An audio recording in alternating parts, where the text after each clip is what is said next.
Once market இந்த inducement எடுத்துருச்சுன்னா இதுக்கு கீழே வந்து க்ளோஸ் பண்ணாலும் சரி, ஸ்வீப் பண்ணாலும் சரி. நிறைய பேர் இதுலேயே இன்னும் நிறைய டவுட்ஸ் இருக்கிறீங்க. அதை நான் கடைசியாக சொல்கிறேன். இந்த இன்டியூஸ்மெண்ட் ஸ்வீப் பண்ணாலும் சரி, க்ளோஸ் பண்ணாலும் சரி, இங்கிருந்து மார்க்கெட் பிரேக் ஆஃப் ஸ்ட்ரக்சர் டேரெக்டாக போய்ட்டு உடைக்கிறதுக்கு உண்டான சான்சஸ் இருக்குது.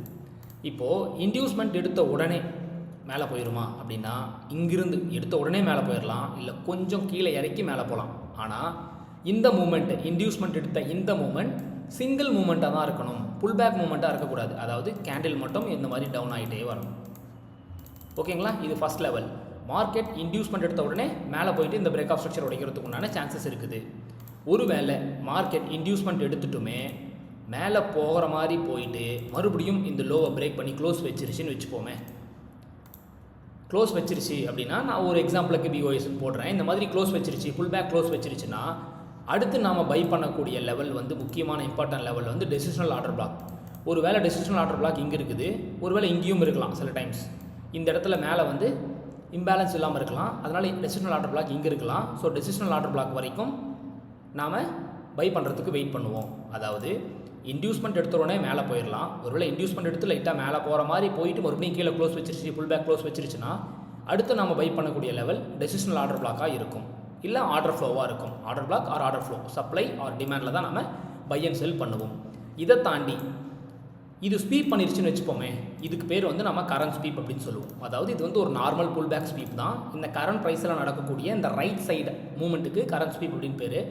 இந்த கரண்ட் ஸ்வீப் நடத்துறது அப்படின்னா, இங்கிருந்து மார்க்கெட் மேலே போயிட்டு இந்த பிரேக் ஆஃப் ஸ்ட்ரக்சர் பண்ணுறதுக்கு உண்டான சான்சஸ் இருக்குது. இங்கேயும் நம்ம லோவர் டைம் ஃப்ரேம் கன்ஃபர்மேஷனோட என்ட்ரு ஆகும். அதெல்லாம் நான் லேட்டராக சொல்கிறேன். இது தேர்ட் லெவல். ஃபஸ்ட்டு வந்து இன்டியூஸ்மெண்ட் லெவல்.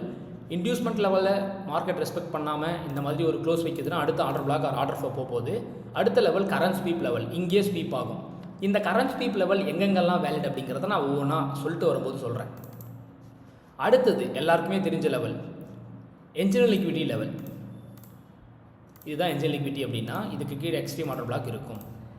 எப்படி இன்டியூஸ்மெண்ட் எடுத்த உடனே மார்க்கெட் மேலே போகிறதுக்கு உண்டான சான்சஸ் இருக்குதோ, அதே மாதிரி தான் இந்த என்ஜினியர் லிக்விடிட்டி எடுத்த உடனே மார்க்கெட் மேலே போகிறதுக்கு உண்டான சான்சஸ் இருக்குது. ஓகே, ஒருவேளை லைட்டாக மேலே போகிற மாதிரி போயிட்டு மறுபடியும் கீழே க்ளோஸ் வைக்குதுன்னா, extreme order block or extreme order ஃப்ளோவில் தான் நீங்கள் அகைன் சேஞ்ச் ஆஃப் கேரக்டர் பார்த்து பையிங்கை வந்து ட்ரை பண்ணணும். அதுதான் ப்ராபபிலிட்டி அதிகமாக இருக்கும். ஓகே, அப்படி இல்லைனா இங்கேயும் கரண்ட் ஸ்வீப் நடக்கலாம்.